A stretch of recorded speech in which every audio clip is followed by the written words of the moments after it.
2008년 겨울 서울 강남의 고급 아파트 35평 거실에서 유진은 떨리는 손으로 남편의 휴대폰을 들고 있었어요. 화면에는 여보라는 이름으로 저장된 번호가 떠 있었는데 그것은 분명히 유진의 번호가 아니었어요. 가슴이 쿵쾅거렸어요. 마치 심장이 터질 것 같았죠. 설마 그럴 리가. 입술이 바짝 말라붙었어요. 목구멍으로 침이 넘어가지 않았죠. 유진은 그 번호를 누르고 싶었지만 차마 손가락이 움직여지지 않았어요. 만약 여자 목소리가 나오면 어떻게 하죠? 만약 정말로. 휴대폰을 내려놓고 소파에 털썩 주저앉았어요. 12살 아들 민준이가 학원에서 돌아오기까지 2시간. 유진은 그 시간 동안 집안을 뒤져보기로 마음먹었어요. 먼저 남편의 서랍부터 열어봤어요. 손이 떨려서 제대로 열리지도 않았죠. 아무것도 없을 거야. 내가 너무 예민한 거야. 스스로에게 계속 중얼거렸지만 가슴 한편에서는 이미 답을 알고 있었어요. 서랍맨 아래에서 신용카드 영수증들이 나왔어요. 고급 레스토랑, 호텔, 꽃집. 유진과 함께 간 적이 없는 곳들이었어요. 날짜를 보니 최근 6개월 동안의 것들이었죠. 이게 뭐야? 목소리가 떨렸어요. 눈앞이 아찔해졌죠. 옷장도 뒤져봤어요. 남편의 정장 주머니마다 손을 넣어봤어요. 향수 냄새가 났어요. 유진이 사준 향수가 아닌 다른 향수 냄새였죠. 아니야. 고개를 절레절레 흔들었지만 증거는 점점 쌓여갔어요. 차 안까지 뒤져봤어요. 조수석 밑에서 긴 머리카락이 나왔어요. 유진은 단발머리였는데 그 머리카락은 긴 생머리였어요. 바닥에 주저앉았어요. 다리에 힘이 풀렸죠. 정말이구나. 눈물이 뚝뚝 떨어졌어요. 차가운 지하 주차장 바닥에 떨어진 눈물이 금방 말라버렸어요. 그때 엘리베이터 소리가 들렸어요. 민준이가 돌아오는 소리였죠. 재빨리 일어나서 눈물을 닦았어요. 아이 앞에서는 울면 안 되니까요. 엄마, 나왔어. 현관문이 열리면서 민준이의 밝은 목소리가 들렸어요. 어서 와, 민준아. 목소리가 떨렸지만 최대한 평상시처럼 말했어요. 엄마, 왜 그래? 목소리가 이상해. 아이는 역시 예민했어요. 엄마의 작은 변화도 금방 알아챘죠. 아무것도 아니야. 감기 기운이 있나 봐. 거짓말이었어요. 하지만 어떻게 12살 아이에게 진실을 말할 수 있겠어요? 그럼 약 먹어야지. 내가 따뜻한 물 가져다 줄까? 민준이의 순수한 배려에 가슴이 더욱 아팠어요. 괜찮아. 엄마가 알아서 할게. 부엌에서 물을 마시는 척하면서 또다시 눈물을 닦았어요. 저녁 시간이 되어도 남편은 돌아오지 않았어요. 아빠는? 민준이가 물었어요. 회사에서 회식이 있다고 하더라. 또 거짓말이었어요. 남편이 언제 회식이 있다고 했나요? 아마 그 여자와 함께 있겠죠. 저녁을 차려놓고 민준이와 둘이서 먹었어요. 입에서 음식이 넘어가지 않았어요. 목구멍이 막힌 것 같았죠.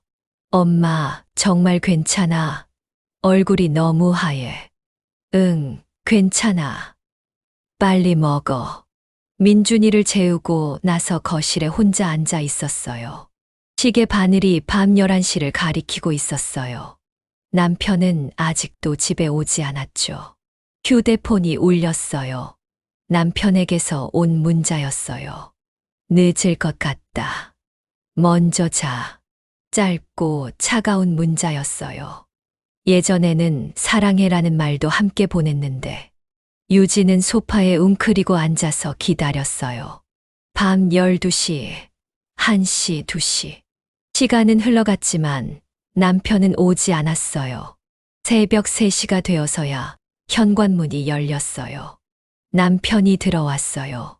술 냄새와 함께 달콤한 향수 냄새도 났죠. 아직 안 잤어? 남편의 목소리는 평상시와 다를 바 없었어요. 마치 아무 일도 없었다는 듯이. 기다렸어. 유진의 목소리는 떨렸어요. 뭘 기다려? 일찍 자면 되잖아. 남편은 넥타이를 풀면서 무심하게 말했어요. 당신. 말을 시작하려다가 멈췄어요. 어떻게 말해야 할지 모르겠어요. 남편이 돌아봤어요. 표정에는 짜증이 섞여 있었죠. 다른 여자. 있어. 가슴이 터질 것 같았어요. 이 질문을 하는 것만으로도 온몸이 떨렸죠. 남편의 표정이 순간 굳어졌어요.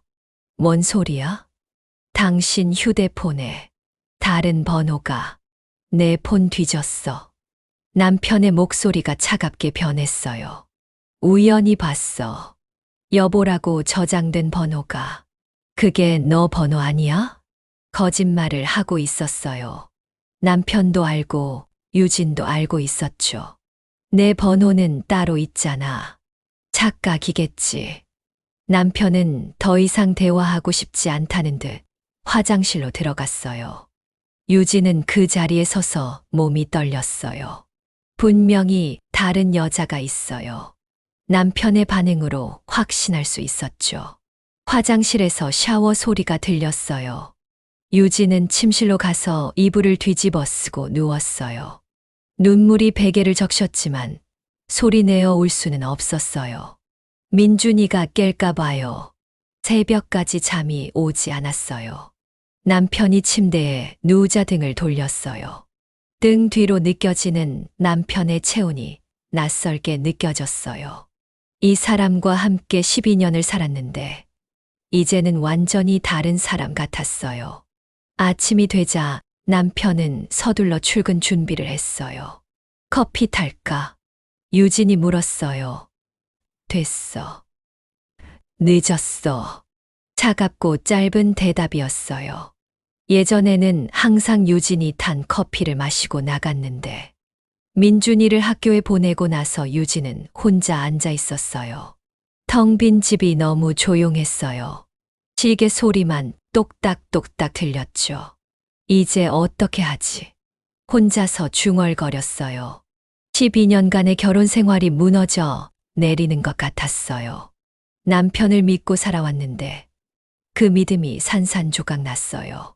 휴대폰을 들어 친구에게 전화하려다가 멈췄어요. 누구에게 말할 수 있겠어요? 우리 남편이 바람 피운다고. 창밖을 바라봤어요. 겨울 하늘이 잿빛이었어요.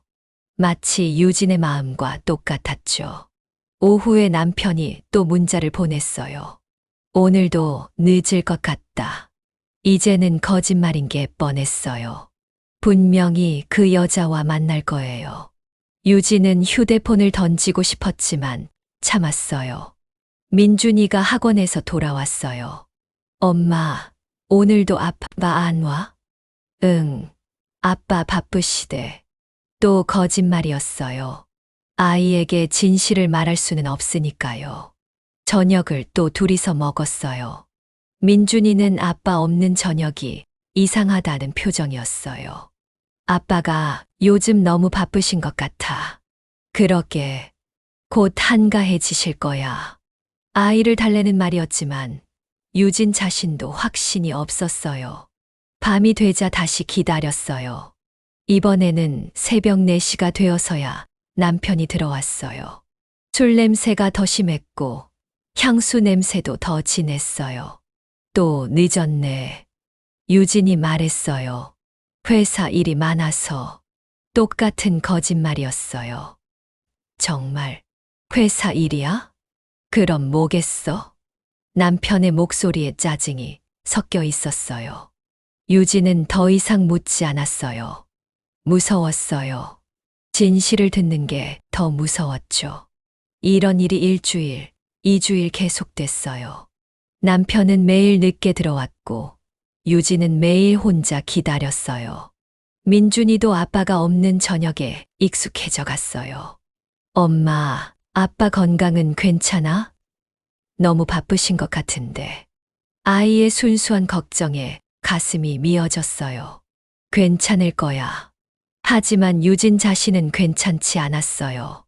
밤마다 잠들지 못하고 기다렸고 남편이 들어오면 모르는 척했어요. 거짓말 속에서 살아가는 게 너무 힘들었죠. 어느 날 밤 남편이 평소보다 일찍 들어왔어요. 밤 10시쯤이었어요. 일찍 왔네. 유진이 말했어요. 응. 남편은 대답도 시큰둥했어요. 거실에 앉아서 TV를 보고 있는데 남편이 갑자기 말했어요. 우리 이야기 좀 해. 가슴이 쿵 떨어졌어요. 무슨 이야기? 알잖아. 남편의 목소리가 무겁게 가라앉았어요. 유진은 TV를 끄고 남편을 바라봤어요. 언제부터였어? 떨리는 목소리로 물었어요. 6개월 전부터. 남편이 솔직하게 대답했어요. 6개월. 그동안 유진은 아무것도 모르고 살았던 거예요. 누구야? 회사 후배, 나보다. 예뻐. 바보 같은 질문이었지만 궁금했어요. 그런 문제가 아니야. 그럼 뭐가 문제야? 우리 이미 끝난 것 같아. 남편의 말에 유진의 세상이 무너져 내렸어요. 끝났다고 12년을 함께 살았는데 목소리가 떨렸어요. 미안해. 정말 미안해. 남편도 힘들어 보였어요. 하지만 그것으로는 부족했죠. 이혼하자. 결국 남편이 그 말을 했어요. 유진이 가장 듣기 싫어했던 말을요. 민준이는 너가 키워. 나는 못 키워. 무책임한 말이었어요. 돈은 재산 분할 적당히 해주고 양육비도 줄게. 마치 사업 정리하듯 말하는 남편이 낯설었어요. 적당히? 뭐 그렇게 많지는 않지만 살 수는 있을 거야. 유진은 아무 말도 할 수 없었어요. 12년 동안 집에서만 살았던 자신에게 무엇을 할 수 있겠어요? 시간 주면 안 될까? 생각할 시간? 이미 생각 다 했어. 남편의 마음은 이미 정해져 있었어요. 그 여자와 결혼할 거야? 아직은 모르겠어. 모르겠다니요. 가정을 포기하면서 그것도 확신이 없다니. 유진은 소파에서 일어났어요. 알겠어. 그것 말고는 할 말이 없었어요. 미안해, 정말. 남편이 다시 사과했지만 소용없었어요. 이미 모든 게 끝났으니까요. 그날 밤 유진은 화장실에서 소리내어 울었어요. 12년간 참았던 모든 것들이 쏟아져 나왔어요. 결혼할 때의 기대, 민준이를 낳았을 때의 기쁨, 가족이라는 이름으로 버텨온 모든 시간들. 그 모든 것이 한순간에 의미를 잃어버렸어요. 새벽까지 울었지만 답은 나오지 않았어요. 다음 날 아침 남편은 평소처럼 출근했어요. 마치 어젯밤 일이 없었던 것처럼요. 민준이를 학교에 보내고 유진은 혼자 앉아 생각했어요. 이제 정말 어떻게 살아야 할까요? 전업주부로만 살아온 자신에게 무슨 능력이 있을까요? 거울을 보니 초췌한 얼굴이 비쳤어요. 41살, 경력도 없고 돈도 없고 갈 곳도 없는 여자. 그게 지금의 유진이었어요. 하지만 포기할 수는 없었어요. 민준이가 있으니까요. 아이를 위해서라도 살아야 했어요. 그날 오후 유진은 처음으로 결심했어요. 무너진 인생을 다시 세워보자고요. 어떻게든 방법을 찾아보자고요. 인터넷을 켜고 이혼 후 취업이라고 검색했어요. 많은 정보들이 나왔지만 대부분 젊은 여성들을 위한 것이었어요. 41살 전업주부에게는 현실적으로 어려운 것들 뿐이었죠. 그때 우연히 법학전문대학원이라는 단어를 봤어요. 로스쿨이라고 부르는 그곳에 대한 정보였어요. 나이 제한이 없다고 했어요. 설마, 내가 처음에는 말도 안 된다고 생각했어요. 하지만 계속 찾아보니 실제로 40대에 입학하는 사람들도 있었어요. 변호사가 되면 경제적으로 독립할 수 있을 거예요. 더 이상 누구에게 의존하지 않고 살 수 있겠죠. 하지만 쉽지 않을 거예요. 공부도 어렵고 돈도 많이 들 거예요. 민준이도 돌봐야 하고요. 할 수 있을까? 혼자서 중얼거렸어요. 하지만 다른 선택지가 있나요? 편의점에서 아르바이트 하면서 근근히 살아갈 수는 있겠지만 그것으로는 민준이를 대학까지 보낼 수 없어요. 해보자. 작은 목소리로 말했어요. 해보자, 김유진. 처음으로 자신의 이름을 불러봤어요. 남편의 아내가 아닌, 민준이의 엄마가 아닌, 김유진 자신으로서 말이에요. 그날 밤 민준이에게 말했어요. 민준아, 엄마가 공부를 다시 시작하려고 해. 공부. 아이가 궁금해했어요. 대학원에 가서 공부할 거야. 변호사가 되려고. 변호사. 와, 멋있다. 민준이의 반응이 예상보다 좋았어요. 하지만 힘들 수도 있어. 엄마가 공부하느라 바쁠 수도 있고. 괜찮아. 나도 이제 중학생 될 건데. 혼자서도 잘할 수 있어. 아이의 말에 눈물이 났어요. 이렇게 착한 아이를 위해서라도 성공해야겠어요. 우리 함께 힘내자. 응. 민준이가 밝게 대답했어요. 그날 밤 유진은 오랜만에 희망이라는 것을 느꼈어요. 무너진 인생이지만 다시 세울 수 있다는 희망을요. 41살, 늦었지만 늦지 않았어요. 새로운 시작을 위한 첫걸음을 내딛었어요. 2009년 1월 유진은 서점에서 법학전문대학원 입시 책들을 사고 있었어요. 두꺼운 책들을 보니 막막했지만 포기할 수는 없었어요. 정말 할 수 있을까? 혼자서 중얼거리며 책을 넘겨봤어요. LET라는 시험을 봐야 한다고 했어요. 언어이해, 추리논증, 논술까지. 12년 동안 집에서만 살았던 유진에게는 모든 게 어려워 보였어요. 하지만 민준이를 생각하며 마음을 다잡았어요. 집에 돌아와서 식탁에 책들을 펼쳐놓았어요. 엄마, 정말 어려워 보인다. 민준이가 옆에서 말했어요. 그래도 해야지. 우리 살려면. 유진의 목소리에는 결심이 담겨 있었어요. 첫 번째 문제를 풀어봤어요. 언어이해 영역이었죠. 이게 뭔 소리야? 문제 자체를 이해하는 것도 힘들었어요. 하지만 포기하지 않고 계속 읽어봤어요. 한 문제에 30분이 걸렸어요. 정답인지도 확신이 안 섰죠. 이런 식으로는 언제 다 풀어? 한숨이 나왔지만 계속해야 했어요.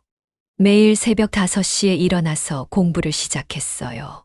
민준이가 잠들어 있는 시간이 유일한 공부 시간이었거든요. 커피를 마시며 문제집을 펼쳤어요. 어제 틀린 문제들을 다시 풀어봤어요. 아직도 틀렸네. 좌절감이 밀려왔지만 포기할 수는 없었어요. 민준이를 학교에 보낸 후에도 계속 공부했어요. 오후에는 학원에 가서 논술 수업을 들었어요. 논술은 논리적 구성이 중요합니다. 강사의 설명을 듣고 있었지만 이해하기 어려웠어요. 주변에는 대부분 20대 학생들이었어요. 유진만 혼자 나이가 많았죠. 아줌마도 로스쿨 가려고 해. 어떤 학생이 수군거리는 소리가 들렸어요. 얼굴이 빨갛게 달아올랐지만 참았어요. 저녁에 집에 돌아오면 민준이가 기다리고 있었어요. 엄마, 오늘 공부 어땠어? 어려워. 정말 어려워. 솔직하게 말했어요. 그래도 엄마니까 할 수 있을 거야. 아이의 응원에 힘이 났어요. 밤에는 또 공부했어요. 12시, 1시까지 책상에 앉아 있었어요. 눈이 빨갛게 충혈됐지만 멈출 수 없었어요. 이렇게 하면 몸이 망가져. 거울을 보니 초췌한 얼굴이 비쳤어요. 하지만 쉴 시간이 없었어요. 3월에 있을 LET 시험까지 시간이 얼마 남지 않았거든요. 어느 날 학원에서 같은 반 학생과 이야기를 나눴어요. 왜 로스쿨 가려고 해요? 20살 정도 되어 보이는 여학생이 물었어요. 변호사가 되고 싶어서. 나이가 많으신데 괜찮을까요? 직설적인 질문이었지만 유진은 차분하게 대답했어요. 늦어도 늦지 않았다고 생각해. 학생은 고개를 끄덕였지만 의심스러운 표정이었어요. 집에 돌아가는 길에 유진은 생각했어요. 정말 늦은 걸까? 41살에 새로 시작하는 게 무모한 걸까? 하지만 돌아갈 곳은 없었어요. 남편은 이미 이혼 서류를 준비하고 있었거든요. 변호사 찾았어. 어느 날 남편이 물었어요. 아직. 빨리 찾아. 언제까지 이렇게 질질 끌 거야? 남편의 차가운 말투에 가슴이 아팠어요. 12년을 함께 살았는데 이제는 완전히 남남이 된 것 같았어요. 재산 분할은 어떻게 할 거야? 집은 팔아서 반반 나누고 예금도 반반. 양육비는? 월 50만 원 정도? 50만 원? 너무 적었어요. 민준이 키우기에는 부족한 금액이었죠. 그게 내가 줄 수 있는 최대야. 남편은 그 이상은 주고 싶지 않다는 듯이 말했어요. 유진은 아무 말도 할 수 없었어요. 법을 몰라서 제대로 주장도 못하고 있었어요. 변호사가 되면 달라질 거야. 마음속으로 다짐했어요. 3월 LET 시험날이 다가왔어요. 전날 밤에는 잠이 오지 않았어요. 엄마, 걱정하지 마. 잘할 수 있을 거야. 민준이가 응원해줬어요. 고마워, 민준아. 아이의 말에 조금 마음이 놓였어요. 시험장에 갔더니 정말 젊은 사람들 뿐이었어요. 유진만 혼자 나이가 많아 보였죠. 주변 시선이 부담스러웠지만 견뎌야 했어요. 시험이 시작됐어요. 언어의 문제를 읽어봤어요. 이건 할 수 있겠는데 그동안 공부한 보람이 있었어요. 문제가 이해됐거든요. 하나씩 차근차근 풀어나갔어요. 시간이 부족할 줄 알았는데 의외로 여유가 있었어요. 추리논증 영역도 마찬가지였어요. 생각보다 할 만하네. 자신감이 생겼어요. 논술은 법의 목적에 대해 쓰는 문제였어요. 유진은 자신의 경험을 바탕으로 썼어요. 법은 약자를 보호하기 위해 존재한다. 특히 이혼 과정에서 경제적으로 약한 위치에 있는 여성들을 진심을 담아서 썼어요. 시험이 끝나고 나오니 다리가 후들거렸어요. 하지만 후회는 없었어요. 최선을 다했으니까요. 결과 발표까지 한 달을 기다려야 했어요. 그 사이에 이혼 절차가 진행됐어요. 변호사를 만나서 상담을 받았어요. 부인께서 경제활동을 안 하셨다면 위자료 받기가 쉽지 않을 겁니다. 변호사의 말에 허탈해졌어요. 재산 분할은 어떻게 되나요? 혼인 중 취득한 재산을 반반 나누는 게 원칙입니다만, 남편 측에서 재산을 숨기려고 할 수도 있어요. 정말 무력한 기분이었어요. 법을 모르면 당할 수밖에 없다는 걸 실감했어요. 내가 변호사가 되면 이런 여자들을 도와주고 싶어. 마음속으로 다짐했어요. 4월 말 LET 결과가 나왔어요. 인터넷으로 확인하는데 손이 떨렸어요. 합격. 점수가 생각보다 높게 나왔어요. 엄마, 정말? 민준이가 뛰어와서 안겼어요. 응, 합격했어. 둘이 함께 소리를 지르며 기뻐했어요. 하지만 이제 시작이었어요. 로스쿨 입학을 위한 면접과 서류 심사가 남아 있었거든요. 자기소개서를 쓰기 시작했어요. 41세의 늦은 나이에 왜 로스쿨에 지원하는가? 이 질문에 대한 답을 써야 했어요. 저는 이혼 과정에서 법의 무지가 얼마나 큰 약점인지 깨달았습니다. 저와 같은 처지의 여성들을 돕고 싶어서 변호사가 되고자 합니다. 솔직하게 썼어요. 자신의 아픈 경험을 공개하는 것이 부끄러웠지만 진심을 전하고 싶었어요. 면접 날이 다가왔어요. 정장을 입고 로스쿨에 갔어요. 지원 동기가 특이하시네요. 면접관이 말했어요. 개인적 경험에서 비롯된 것인가요? 네, 그렇습니다. 떨리는 목소리로 대답했어요. 나이가 많은 편인데 공부를 따라갈 자신이 있나요? LET 준비 과정에서 충분히 확인했습니다. 자신감 있게 대답했어요. 변호사가 되면 구체적으로 어떤 일을 하고 싶나요? 이혼 전문 변호사가 되고 싶습니다. 특히 재산 분할에서 불이익을 받는 여성들을 돕고 싶어요. 면접관들이 고개를 끄덕였어요. 진정성이 전해진 것 같았어요. 면접이 끝나고 나오니 후련했어요. 최선을 다했으니까요. 5월 말 최종 합격 발표가 있었어요. 또다시 떨리는 마음으로 인터넷을 확인했어요. 합격. 수석은 아니었지만 당당히 합격이었어요. 엄마, 진짜 대단해.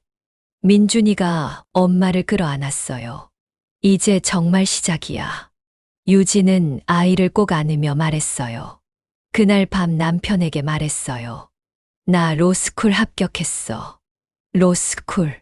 남편이 놀란 표정을 지었어요. 언제 준비했어? 몇 달 전부터. 변호사 되려고?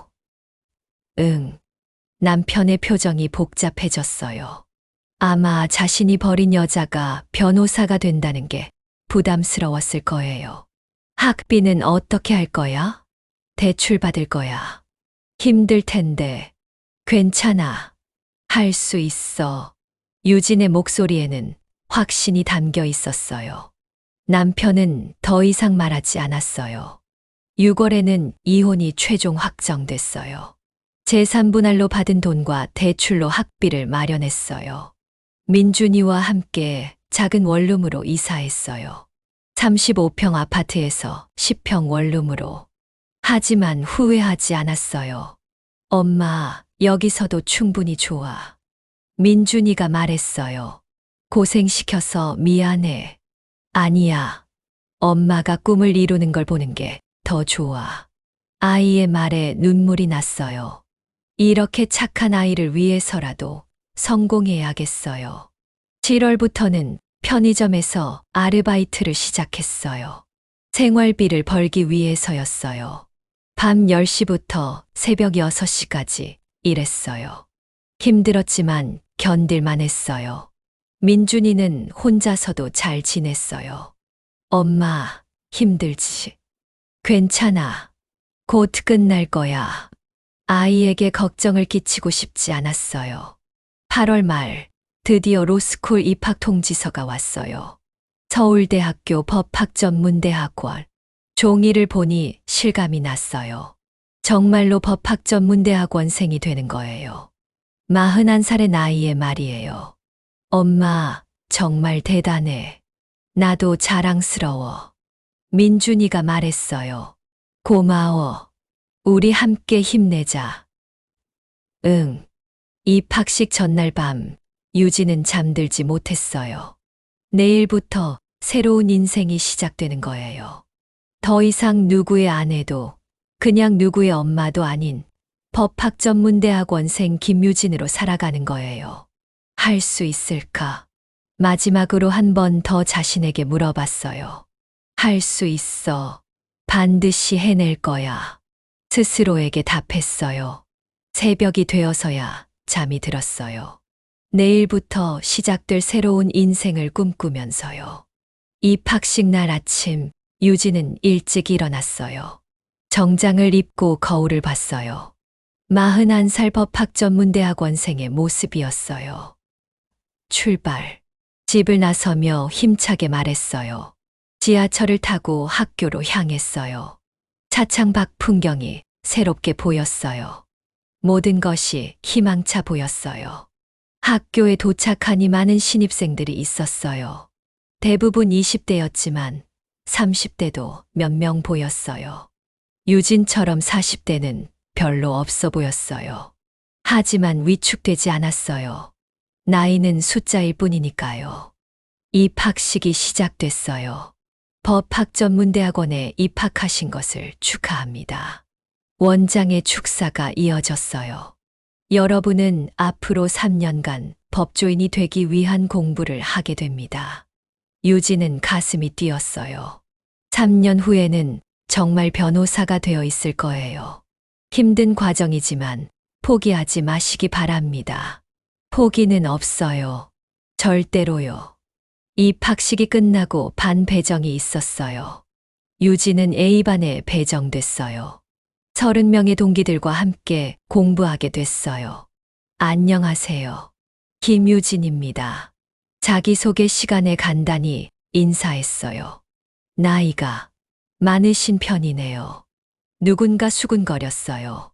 하지만 신경 쓰지 않았어요. 나이는 문제가 아니니까요. 첫 수업은 민법 총칙이었어요. 민법은 사인 간의 관계를 규율하는 법입니다. 교수의 설명이 시작됐어요. 유진은 집중해서 들었어요. 모든 단어, 모든 문장이 소중했어요. 이것이 자신의 미래를 바꿀 지식이니까요. 수업이 끝나고 점심시간이 됐어요. 젊은 동기들은 자연스럽게 무리를 이뤘어요. 유진은 혼자 도시락을 먹었어요. 편의점에서 산 김밥 한 줄이 점심이었어요. 혹시 같이 드실래요? 한 명의 동기가 다가왔어요. 30 중반 정도 되어 보이는 남자였어요. 네, 좋아요. 유진이 대답했어요. 저는 강민수라고 해요. 회사 다니다가 왔어요. 김유진이에요. 저는 주부였어요. 주부셨다고요? 대단하시네요. 민수의 반응이 따뜻했어요. 왜 로스쿨에 오게 되셨어요? 변호사가 되고 싶어서요. 간단하게 대답했어요. 자세한 사연을 말할 필요는 없으니까요. 저도 그래요. 늦었지만 꿈을 이루고 싶어서. 민수도 비슷한 마음인 것 같았어요. 나이 때문에 걱정되지 않아요? 처음에는 그랬는데 이제는 괜찮아요. 늦어도 늦지 않았다고 생각해요. 유진의 말에 민수가 고개를 끄덕였어요. 맞아요. 우리 함께 힘내요. 네. 첫날부터 좋은 동기를 만난 것 같았어요. 오후 수업도 열심히 들었어요. 헌법, 형법, 모든 과목이 새로웠어요. 집에 돌아가서 민준이에게 이야기했어요. 오늘 첫 수업 어땠어? 어려웠지만 재미있었어. 다행이다. 엄마가 걱정됐거든. 아이의 배려에 고마웠어요. 밤늦게까지 그날 배운 내용을 복습했어요. 새로운 시작이었어요. 힘들겠지만 할 수 있을 거예요. 민준이와 함께라면 무엇이든 가능하니까요. 41살 신입생 김유진의 로스쿨 생활이 시작됐어요. 첫 학기가 시작된 지 일주일이 지났어요. 유진은 매일 새벽 4시에 일어나서 공부했어요. 다른 동기들보다 2배는 더 열심히 해야 한다고 생각했거든요. 엄마, 너무 무리하지 마. 민준이가 걱정했어요. 괜찮아. 이제 익숙해졌어. 하지만 사실은 몸이 힘들었어요. 편의점 야간 아르바이트와 학교 공부를 병행하는 게 쉽지 않았거든요. 민법 수업에서 교수가 질문했어요. 혼인의 법적 효과에 대해 설명해 보세요. 유진이 손을 들었어요. 혼인으로 인해 부부간에는 동거의무, 부양의무, 정조의무가 발생하며 또박또박 대답했어요. 교수가 고개를 끄덕였어요. 좋습니다. 실무 경험이 있으시나 봐요? 개인적으로 관심이 많은 분야입니다. 유진은 조심스럽게 대답했어요. 자신의 이혼 경험을 공개하고 싶지는 않았거든요. 쉬는 시간에 민수가 다가왔어요. 정말 잘 아시네요. 어떻게 그렇게 자세히 알아요? 책으로 미리 공부했어요. 대단해요. 저는 아직도 헷갈려서 민수와 함께 스터디를 하기로 했어요. 나이 비슷한 사람끼리 공부하는 게 편할 것 같았거든요. 첫 번째 중간고사가 다가왔어요. 유진은 밤잠을 줄여가며 공부했어요. 엄마, 건강이 걱정돼. 민준이가 말했어요. 시험만 끝나면 좀 쉴게. 하지만 쉴 시간은 없을 거라는 걸 알고 있었어요. 중간고사 첫 과목은 민법이었어요. 문제를 보니 어렵지 않았어요. 그동안 열심히 공부한 보람이 있었어요. 특히 가족법 부분은 자신 있게 풀었어요. 이혼, 재산 분할, 양육권. 모두 자신이 직접 겪은 일들이었거든요. 다른 과목들도 무난하게 치렀어요. 결과 발표까지 일주일을 기다려야 했어요. 그 사이에 새로운 수업들이 시작됐어요. 형법, 헌법, 상법, 모든 게 새롭고 어려웠어요. 하지만 포기하지 않았어요. 매일 도서관에서 밤늦게까지 공부했어요. 다른 동기들이 술 마시고 놀 때도 혼자 책을 봤어요. 유진 씨, 가끔은 쉬셔야죠. 민수가 걱정했어요. 괜찮아요. 이게 제 일상이에요. 사실 쉴 여유가 없었어요. 편의점 아르바이트도 계속해야 했고, 민준이도 돌봐야 했거든요.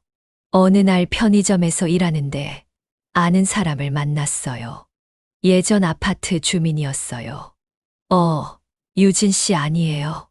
깜짝 놀랐어요. 아, 안녕하세요. 어색하게 인사했어요. 여기서 일하세요? 이혼하셨다는 얘기 들었는데 동정 어린 시선이 부담스러웠어요. 네, 그냥 경험 삼아서요. 거짓말이었지만 어쩔 수 없었어요. 힘드시겠어요? 혼자 애 키우면서. 괜찮아요. 빨리 그 사람이 가기를 바랐어요. 그 사람이 가고 나서 한숨이 나왔어요.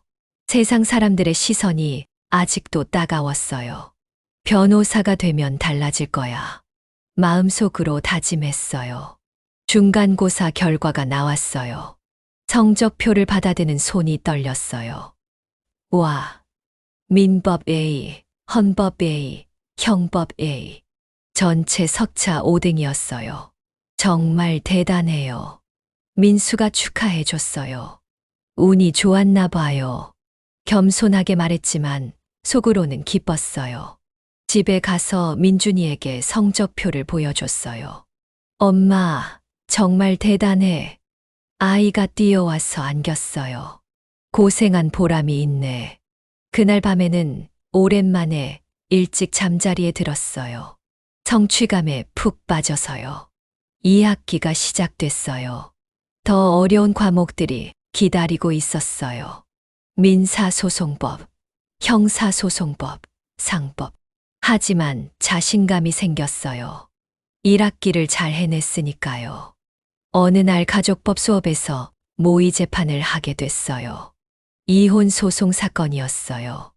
유진은 원고 아내 측 변호사 역할을 맡았어요. 이 사건의 쟁점은 재산 분할과 위자료입니다. 유진이 변론을 시작했어요. 피고는 혼인 기간 중 지속적으로 외도를 했으며 실제 경험을 바탕으로 한 변론이었어요. 다른 학생들이 감탄했어요.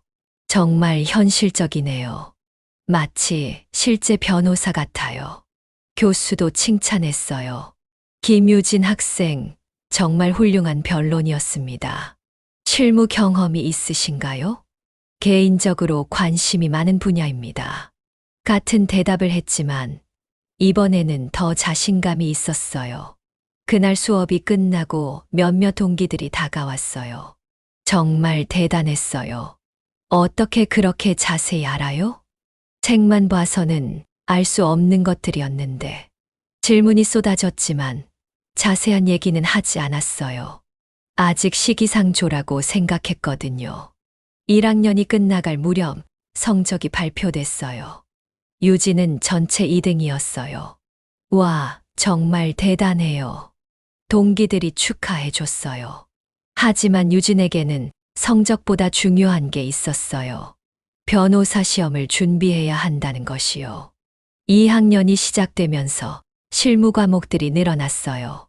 법무실습 모의재판, 리걸 클리닉. 유진이 가장 좋아하는 시간이었어요. 실제 사건을 다루는 리걸 클리닉에서 이혼 상담을 맡게 됐어요. 첫 번째 의뢰인은 30대 초반의 여성이었어요. 남편이 바람을 피워요. 떨리는 목소리로 말했어요. 유진의 가슴이 뛰었어요. 과거의 자신과 똑같은 상황이었거든요. 언제부터셨어요? 차분하게 물었어요. 6개월 전부터인 것 같아요. 확실하지는 않지만 증거는 있으세요? 휴대폰에 문자들이 있어요. 유진은 그 여성의 손을 잡았어요. 걱정하지 마세요. 제가 도와드릴게요. 자신이 겪었던 고통을 다른 여성이 겪지 않게 하고 싶었어요. 상담을 진행하면서 유진은 깨달았어요. 자신의 경험이 얼마나 소중한 자산인지를요. 법조문만으로는 알 수 없는 현실적인 문제들이 많았거든요. 재산 분할은 어떻게 되나요? 의뢰인이 물었어요. 혼인 중 취득한 재산을 반반 나누는 게 원칙이에요. 하지만 남편이 재산을 숨기려고 할 수도 있어요. 유진이 설명했어요. 어떻게 알 수 있죠? 금융거래 내역을 모두 확인해야 해요. 통장, 카드 사용 내역, 부동산 등록부 등등. 실무 경험에서 나온 조언이었어요. 지도교수가 감탄했어요. 김유진 학생, 정말 실무에 밝으시네요. 열심히 공부했습니다. 겸손하게 대답했지만 속으로는 뿌듯했어요. 그 여성의 사건을 성공적으로 해결했어요. 숨겨진 재산을 찾아내서 재산 분할을 받고 위자료도 받을 수 있었어요. 정말 감사해요. 김유진 학생 덕분이에요. 여성이 눈물을 흘리며 고마워했어요. 유진도 눈물이 났어요. 자신이 받지 못했던 도움을 다른 사람에게 줄 수 있어서 기뻤거든요. 그날 밤 민준이에게 이야기했어요. 오늘 정말 보람 있는 일을 했어. 뭔데? 다른 사람을 도와줬어. 엄마가 겪었던 것처럼 힘든 일을 겪는 사람을. 엄마 멋있어. 아이의 말에 가슴이 뭉클했어요. 2학년 말 또다시 성적이 발표됐어요. 이번에는 1등이었어요. 축하해요. 동기들이 축하 파티를 열어줬어요. 하지만 유진은 술 대신 콜라만 마셨어요. 집에 가서 민준이를 돌봐야 했거든요. 유진 씨 정말 대단해요. 어떻게 그렇게 공부를 잘해요? 한 동기가 물었어요. 간절해서 그런가 봐요. 간단하게 대답했어요. 하지만 속마음은 복잡했어요. 간절할 수밖에 없는 이유가 있었거든요. 3학년이 됐어요. 이제 변호사 시험 준비에 본격적으로 들어갔어요. 하루 평균 15시간씩 공부했어요. 새벽 3시에 자서 6시에 일어났어요. 몸은 힘들었지만 마음은 설렜어요.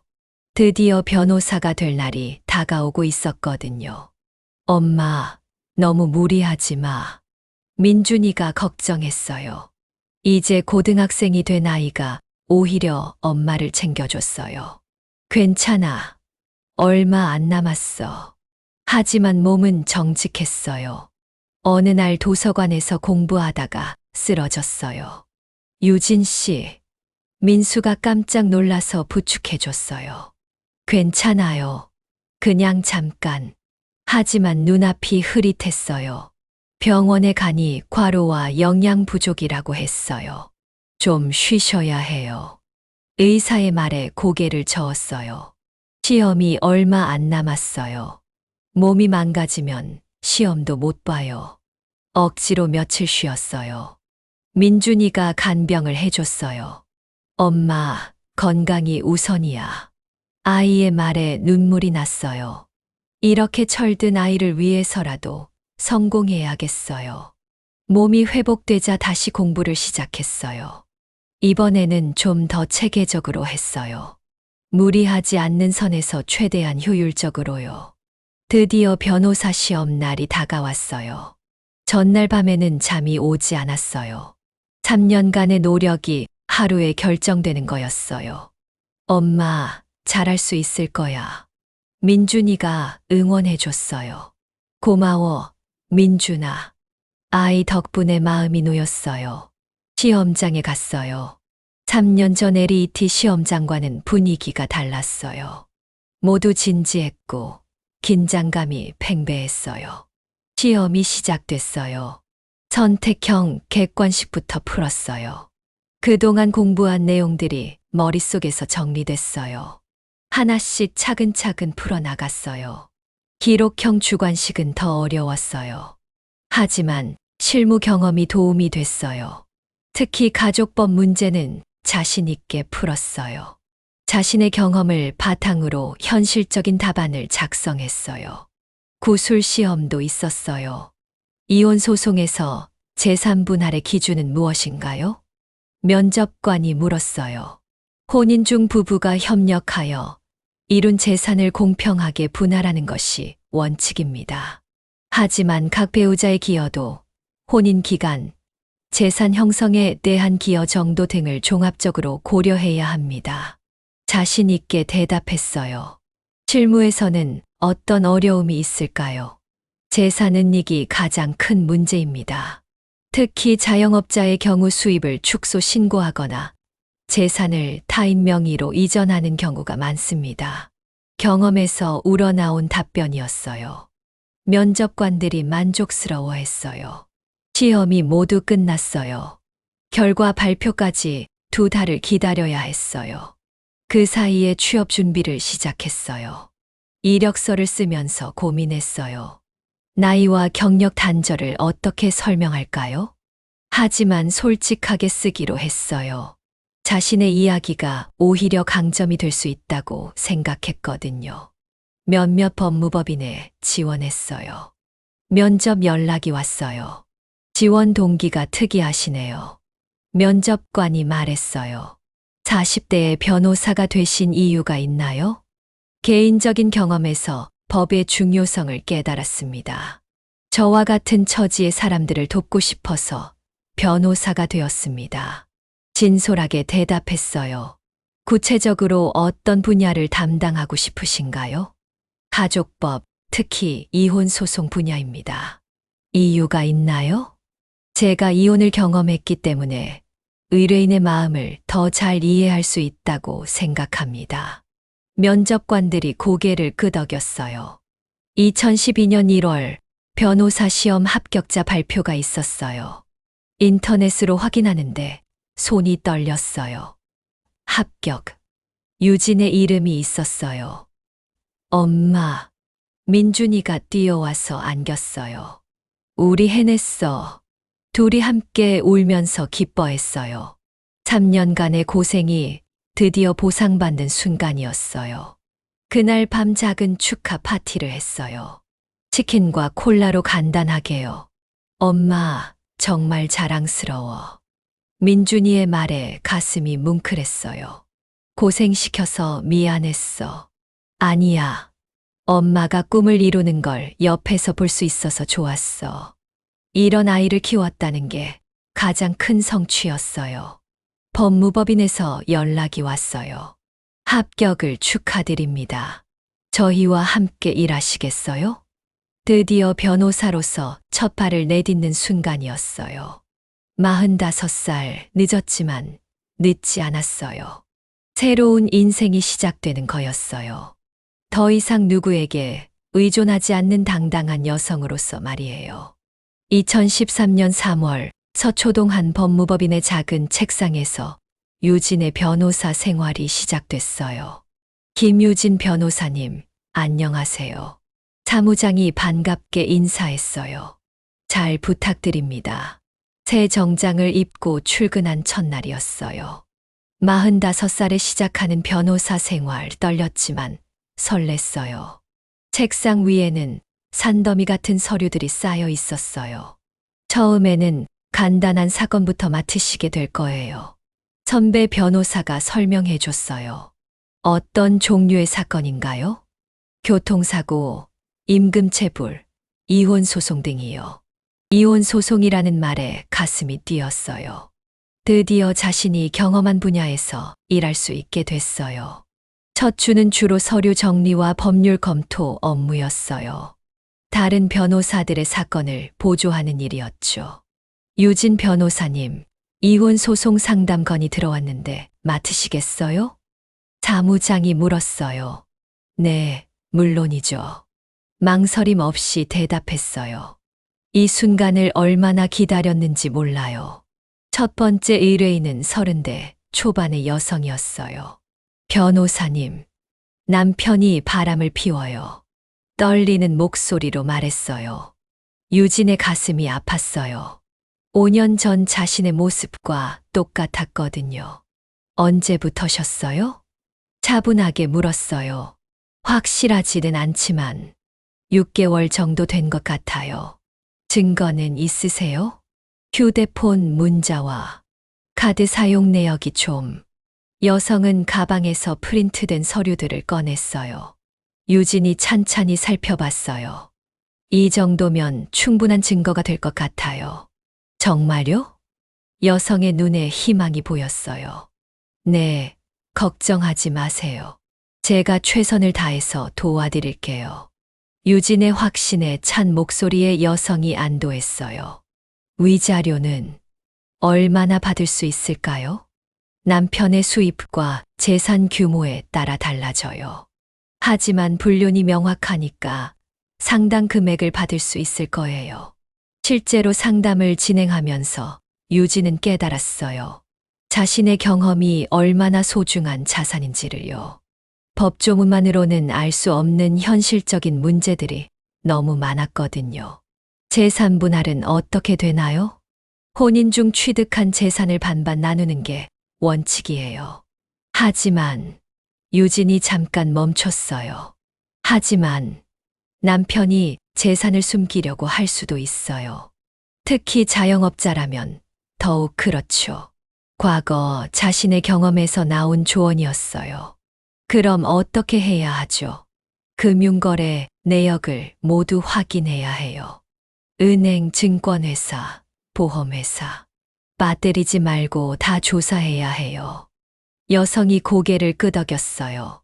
변호사님이 직접 해주시는 건가요? 물론이죠. 제가 다 알아보겠어요. 유진은 그 여성의 사건에 매달렸어요. 남편의 재산을 샅샅이 조사했어요. 예상했던 대로 숨겨진 재산이 있었어요. 처남 명의로 된 부동산과 어머니 통장에 숨겨둔 예금이 있었죠. 이런 걸 어떻게 찾아내셨어요? 의뢰인이 놀라워했어요. 경험이에요. 짧게 대답했지만 가슴 한편이 씁쓸했어요. 자신이 당했던 일이니까요. 법정에서 변론할 때였어요. 피고는 혼인 기간 중 지속적으로 불륜을 저질렀으며 이로 인해 원고는 정신적 고통을 받았습니다. 유진의 목소리에는 분노가 섞여 있었어요. 자신의 일인 것처럼 느껴졌거든요. 또한 피고는 이혼 소송이 시작되자 재산을 은닉하려고 시도했습니다. 증거 서류들을 제시했어요. 상대방 변호사가 당황했어요. 이렇게 세밀하게 조사할 줄 몰랐던 거죠.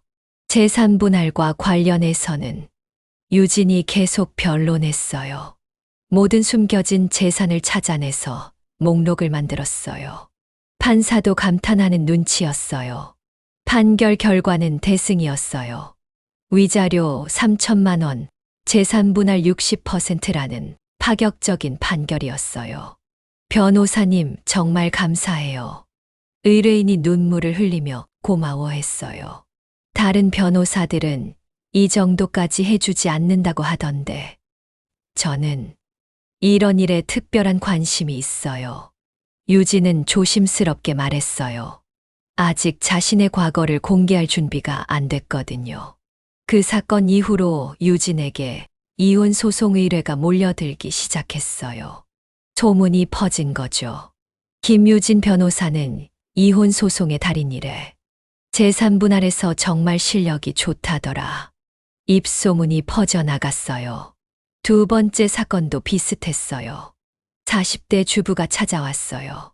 남편이 젊은 여자와 바람을 피워요. 또 같은 이야기였어요. 하지만 유진은 지치지 않았어요. 이런 여성들을 도와주는 게 자신의 사명이라고 생각했거든요. 남편이 사업을 해서 재산 규모를 파악하기 어려워요. 걱정하지 마세요. 제가 알아보겠어요. 이번에도 철저하게 조사했어요. 법인 등기부, 세무서 신고 내역, 거래처 명단까지 모두 확인했어요. 이렇게까지 해주시는 건가요? 의뢰인이 놀라워했어요. 당연하죠. 제 일이니까요. 그 사건도 승리했어요. 세 번째, 네 번째 사건도 연달아 성공했어요.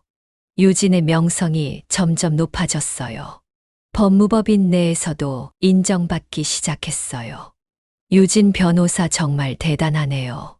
동료 변호사들이 칭찬했어요. 이혼 소송에서 이렇게 높은 승률을 보이는 변호사는 드물어요. 하지만 유진은 겸손했어요. 운이 좋았을 뿐이에요. 속으로는 다른 생각을 했어요. 운이 아니야. 경험이야. 1년이 지나자 유진은 법무법인에서 없어서는 안 될 존재가 됐어요. 이혼 소송 전문 변호사로 자리 잡았거든요. 유진 변호사님, 파트너 제안이 들어왔어요. 대표 변호사가 말했어요. 파트너요? 네, 이혼 전문 파트너로 모시고 싶어요. 45살의 파트너가 되는 건 이례적인 일이었어요. 하지만 유진의 실력이 그만큼 인정받았다는 뜻이었죠. 감사합니다. 열심히 하겠습니다. 그 무렵 고등학교 동창회 연락이 왔어요. 졸업 후 처음 열리는 동창회였어요. 20년 만에 만나는 거네요. 연락을 받고 유진은 망설였어요. 예전 같았으면 절대 가지 않았을 거예요. 이혼한 여자가 무슨 면목으로 동창회에 가겠어요? 하지만 지금은 달랐어요. 변호사 김유진이니까요. 가볼까? 혼자서 중얼거렸어요. 하지만 진실을 말할 필요는 없을 것 같았어요. 동창들의 반응이 궁금했거든요. 이혼한 여자를 어떻게 대할지, 어떤 편견을 가지고 있을지. 동창회 날이 다가왔어요. 유진은 일부러 평범한 옷을 골라 입었어요. 검은색 니트의 청바지, 가방도 오래된 걸로 골랐어요. 화장도 진하게 하지 않았어요. 왜 이렇게 입고 가지? 민준이가 물었어요. 그냥 편하게 가려고. 사실은 다른 이유가 있었어요. 동창들의 진짜 모습을 보고 싶었거든요. 강남의 고급 한정식당에 도착했어요. 예상대로 화려하게 차려입은 동창들이 많았어요. 명품 가방, 비싼 액세서리, 반짝이는 보석들. 유진의 소박한 차림새와는 대조적이었어요. 유진아. 가장 먼저 반긴 건 학창시절 같은 반이었던 선미였어요. 하지만 그녀의 시선이 유진의 옷차림을 훑고 있었어요. 위에서 아래로, 아래서 위로. 평가하는 듯한 시선이었어요. 오랜만이야, 선미야. 유진은 담담하게 인사했어요. 선미는 명품 가방을 들고 있었고 손목에는 비싼 시계를 차고 있었어요. 결혼 반지도 큼직했어요. 너 정말 오랜만이다. 20년 만이지. 그러게. 시간 참 빨라. 너 지금 뭐해? 결혼은 했고. 선미의 질문이 시작됐어요. 유진은 잠시 망설였어요. 진실을 말할까 아니면 이혼했어. 지금은 직장 다니고 있고. 솔직하게 말했어요. 선미의 표정이 미묘하게 변했어요. 동정인지 우월감인지 알 수 없는 표정이었어요. 아, 그렇구나. 목소리도 한 톤 낮아졌어요. 힘들었겠다. 애는 있어. 아들 하나 있어. 이제 대학생이야. 그래. 혼자 키우느라 고생했겠네. 선미는 고개를 끄덕이며 다른 동창들에게 가서 귓속말을 하기 시작했어요. 유진은 그 모습을 지켜봤어요. 뭔가 수군거리는 게 뻔히 보였어요. 점점 더 많은 동창들이 모여들었어요. 대부분 결혼한 상태였고 남편 자랑이나 자녀 자랑에 여념이 없었어요. 우리 남편은 의사야. 우리는 변호사인데 로펌 대표더라. 남편이 회사 임원이라서 해외 출장이 잦아. 모든 대화가 남편 중심이었어요. 자신의 정체성을 남편으로 정의하고 있었어요. 유진은 구석에 앉아서 조용히 음식을 먹었어요. 유진이 너 혼자 왔네? 남편은? 계숙이라는 동창이 물었어요. 목소리에 가벼운 호기심이 섞여 있었어요. 혼자야. 이혼했거든. 같은 대답을 반복했어요. 주변이 잠시 조용해졌어요. 그리고 이내 웅성거림이 시작됐어요. 요즘 이혼 정말 많이 하더라. 애 키우기 힘들겠네. 혼자 사는 게 어때? 질문들이 쏟아졌지만 진심 어린 관심보다는 호기심에 가까웠어요.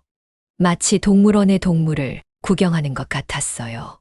직장은 뭐 하는데? 선미가 다시 물었어요. 유진은 잠시 생각했어요. 진실을 말할 타이밍인지 아직인지. 법무법인에서 일해. 애매하게 대답했어요. 변호사라고 말하지는 않았어요. 아직은 그들의 반응이 더 궁금했거든요. 아, 사무직이구나. 계숙이 고개를 끄덕였어요. 그래도 법무법인이면 괜찮겠네. 안정적이고 다른 동창들도 비슷한 반응이었어요. 사무직 정도면 그럭저럭 괜찮은 직업이군. 그런 표정들이었어요. 주변에서는 계속 남편 자랑이 이어졌어요.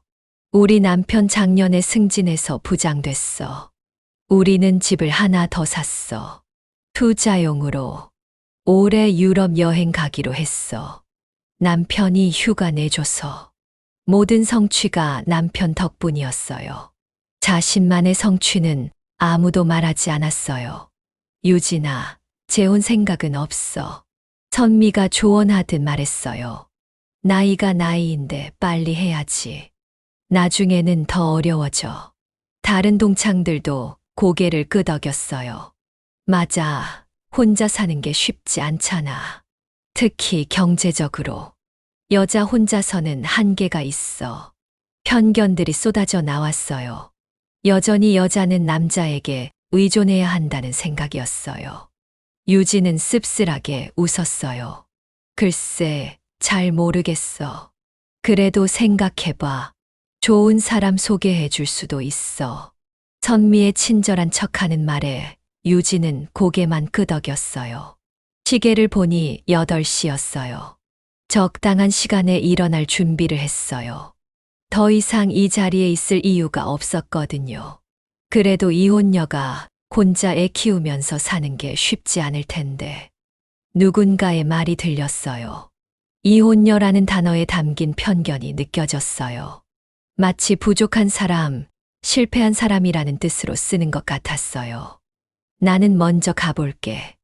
유진이 일어서자 동창들이 아쉬워했어요. 하지만 그 아쉬움도 진심이라기보다는 예의상이었어요. 벌써 좀 더 있다가. 시간이 너무 빨라. 연락하자. 선미가 손을 흔들었지만 유진은 그녀가 진짜로 연락할 거라고 생각하지 않았어요. 이혼한 여자와 친하게 지내고 싶어 하는 기혼 여성은 많지 않으니까요. 혹시 자신의 남편에게 나쁜 영향을 줄까봐 걱정하겠죠. 한정식당을 나서면서 유진은 생각했어요. 정말 궁금했어요. 만약 자신이 변호사라고 말했다면 어떤 반응을 보였을까? 아마 완전히 달랐을 거예요. 존댓말을 쓰기 시작했을 수도 있고, 명함을 달라고 했을 수도 있어요. 그런 게 인간의 본성이니까요. 택시를 타고 집으로 가면서 창밖을 바라봤어요. 네온 사인들이 화려하게 빛나고 있었어요. 다음에 만날 때는 다를 거야. 마음속으로 다짐했어요. 그때는 당당하게 말할 수 있을 거야. 내가 누구인지, 무엇을 하는 사람인지. 집에 도착하니 민준이가 기다리고 있었어요. 엄마, 동창회 어땠어? 재미있었어. 거짓말은 아니었어요.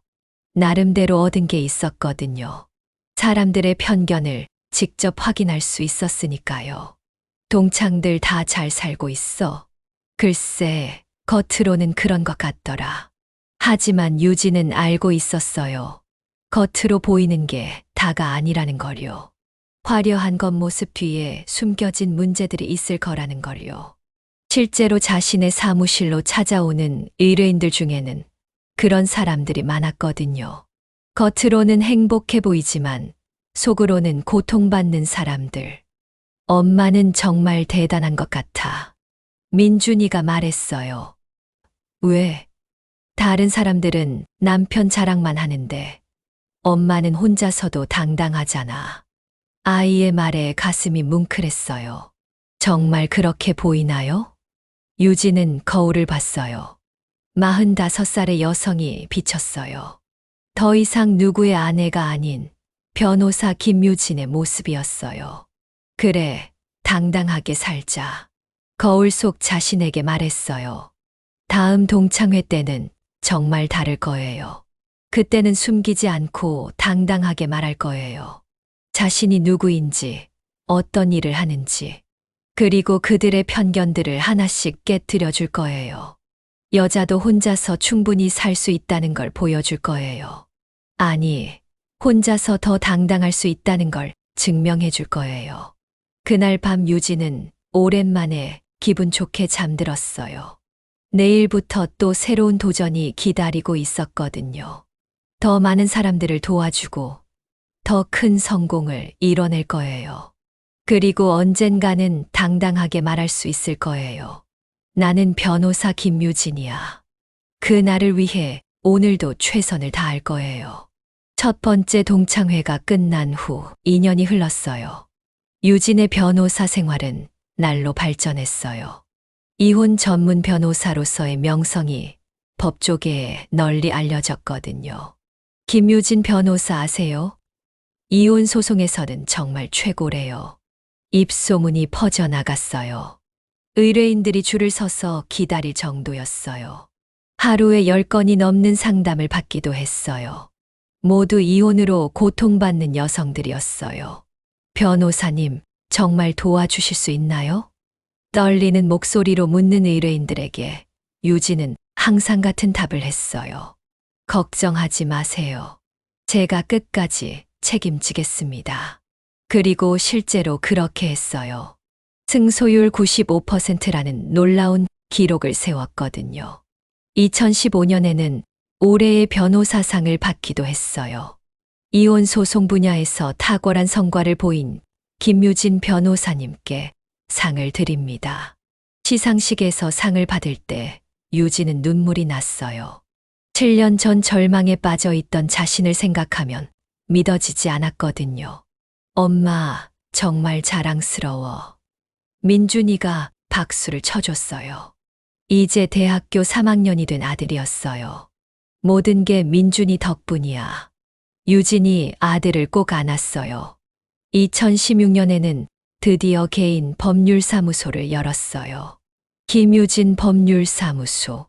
간판을 보니 가슴이 벅찼어요. 자신의 이름이 새겨진 간판이 이렇게 자랑스러울 줄 몰랐어요. 사무실은 서초동 한복판에 있었어요. 30평 규모의 깔끔한 사무실이었어요. 직원도 3명이나 뽑았어요. 소장님, 축하드려요. 직원들이 꽃다발을 들고 축하해 줬어요. 고마워요. 우리 모두 함께 열심히 해봐요. 개업 첫날부터 상담 예약이 가득 찼어요. 유진의 실력을 알고 찾아온 사람들이었어요. 김유진 변호사님이시죠? 정말 뵙고 싶었어요. 한 의뢰인이 말했어요. 제 친구가 변호사님 덕분에 이혼 소송에서 이겼거든요. 입소문의 힘이었어요. 그해 여름 또다시 동창회 연락이 왔어요. 이번에는 유진의 마음가짐이 완전히 달랐어요. 이번엔 진실을 말해볼까. 혼자서 중얼거렸어요. 2년 전과는 상황이 많이 달라졌거든요. 이제는 당당하게 말할 수 있었어요. 자신이 누구인지, 무엇을 하는 사람인지. 하지만 한 가지 계획이 있었어요. 처음에는 숨기고 있다가 나중에 공개하는 거였어요. 그들의 반응, 변화를 지켜보고 싶었거든요. 동창회 당일, 유진은 신중하게 옷을 골랐어요. 이번에는 명품 정장을 입었어요. 하지만 너무 화려하지 않게 품격 있게 입었어요. 헤어도 미용실에서 단정하게 손봤어요. 명함도 넉넉히 준비했어요. 김유진 변호사라고 적힌 명함이었어요. 거울을 보니 완전히 다른 사람 같았어요. 2년 전에 초라했던 모습과는 천지 차이였어요. 같은 한정식당, 같은 사람들이었지만 유진의 분위기는 완전히 달랐어요. 당당한 걸음걸이와 자신감 넘치는 표정으로 들어섰어요. 유진아. 선미가 가장 먼저 반겼어요. 하지만 이번에는 표정이 달랐어요. 완전 달라졌네? 뭔가 달라 보여. 유진의 옷차림을 보는 눈빛에 놀라움이 섞여 있었어요. 2년 전과는 완전히 다른 모습이었거든요. 안녕, 선미야. 유진은 여유롭게 인사하며 자리에 앉았어요. 이번에는 구석자리가 아닌 중앙 테이블에 앉았어요. 정말 많이 달라졌다. 뭔가 분위기가. 계숙이 말했어요. 고급스러워 보여. 다른 동창들도 유진을 신기하게 바라봤어요. 2년 전에 초라했던 모습을 기억하고 있었거든요. 요즘 어때? 재혼했어? 선미가 가장 궁금해하던 질문을 던졌어요. 모든 동창들의 시선이 유진에게 집중됐어요. 아니, 혼자 잘 살고 있어. 유진의 대답에는 자신감이 넘쳤어요. 2년 전과는 완전히 다른 모습이었어요. 그래도 여자 혼자서는 한계가 있잖아. 정의가 끼어들었어요. 경제적으로도 그렇고 예상했던 반응이었어요. 여전히 같은 편견을 가지고 있었어요. 유진은 미소를 지었어요. 이제 그런 편견에 맞서 반박할 준비가 되어 있었거든요. 요즘은 여자도 충분히 경제적으로 독립할 수 있어. 그렇긴 하지만 선미가 말끝을 흐렸어요. 넌 법무법인 사무직이잖아. 월급쟁이로는 한계가 있지 않아? 2년 전 유진이 했던 말을 기억하고 있었어요. 다른 동창들도 고개를 끄덕였어요. 사무직으로는 아무래도 한 달에 얼마나 받는데? 질문들이 쏟아졌어요. 모두 유진을 하향 조정하려는 질문들이었어요. 사무직. 유진이 반문했어요. 내가 언제 사무직이라고 했어? 분위기가 묘해졌어요. 동창들은 서로를 바라보며 의아해했어요. 그럼 뭐 하는데? 선미가 조심스럽게 물었어요. 유진은 가방에서 명함을 꺼내 테이블 위에 올려놓았어요. 명함을 본 동창들의 얼굴이 순간 굳어졌어요. 김유진 변호사, 법무법인 대표. 큰 글씨로 적힌 직함이 눈에 들어왔어요. 몇 초간의 정적이 흘렀어요. 아무도 말을 하지 못했어요. 변호사. 선미가 믿을 수 없다는 표정으로 물었어요. 너가? 언제? 목소리가 떨렸어요. 로스쿨 졸업하고 변호사 시험 합격한 지 5년 됐어. 유진은 담담하게 대답했어요. 지금은 개인 사무소 운영하고 있고 동창들의 시선이 복잡해졌어요. 방금까지 동정하고 우월감을 느끼던 대상이 갑자기 자신들보다 훨씬 높은 지위에 있는 전문직이 되어버린 거예요. 와, 정말 대단하다. 개숙이 어색하게 말했어요. 그런데 왜 지난번에는 말 안 했어? 굳이 말할 필요가 없었어. 유진은 시원한 물을 한 모금 마셨어요. 그때 너희들 반응이 궁금했거든. 선미의 얼굴이 붉어졌어요. 지난번에 자신이 했던 말들이 떠올랐기 때문이에요. 이혼녀가 혼자 애 키우면서 사는 게 쉽지 않을 텐데 라고 했던 말이, 재혼 빨리 하라고 했던 말이, 여자 혼자서는 한계가 있다고 했던 말이, 모든 게 부끄러워졌어요. 미안. 그때 몰라서. 선미가 어색하게 사과했어요. 하지만 유진은 크게 개의치 않는다는 표정이었어요. 괜찮아. 실제로 이혼 초기에는 정말 힘들었거든. 유진은 솔직하게 털어놓았어요. 하지만 그 경험이 지금의 나를 만들었어. 이제 동창들의 질문이 완전히 달라졌어요. 변호사 되기 어렵지 않았어. 40대에 로스쿨 들어간 거야? 수입은? 어때? 유명한 사건도 맡아봤어. 모든 질문이 존경 어린 톤으로 바뀌었어요. 2년 전과는 180도 다른 반응이었어요. 정말 대단해. 나도 그런 용기가 있었으면. 정희가 진심으로 말했어요. 이혼하고 나서 어떻게 그런 결심을 했어? 유진은 하나하나 성의껏 대답해줬어요. 40대에 로스쿨에 들어간 이야기, 새벽까지 공부했던 이야기, 첫 승소의 기쁨. 동창들은 경탄하며 들었어요. 정말 존경스럽다. 나는 남편 없으면 뭘 해야 할지 모르겠는데. 혼자서 그 모든 걸 해냈다니. 감탄사가 계속 나왔어요. 하지만 유진은 알고 있었어요. 이들의 태도 변화가 순전히 자신의 직업 때문이라는 걸요. 만약 여전히 편의점 아르바이트를 하고 있었다면 지금 같은 대우를 받지 못했을 거예요. 어떤 사건들을 주로 맡아? 선미가 물었어요. 이제는 존댓말을 쓰지 않지만 톤이 완전히 달라졌어요. 이혼 소송 전문이야. 이혼 소송. 응. 특히 재산 분할과 위자료 소송. 유진은 자신의 전문 분야를 설명했어요. 승소율이 95%야. 95%. 동창들이 놀라워했어요. 와, 정말 대단하다. 그럼 돈도 많이 벌겠네. 직접적인 질문이었지만 유진은 개의치 않았어요. 그럭저럭 살만해.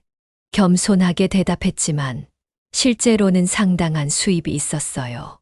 개인 사무소를 운영하면서 연간 수억 원의 매출을 올리고 있었거든요. 정말 부럽다. 개숙이 말했어요.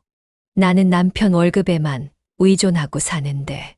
다른 동창들도 비슷한 반응이었어요. 갑자기 자신들의 처지가 초라해 보이는 것 같았어요.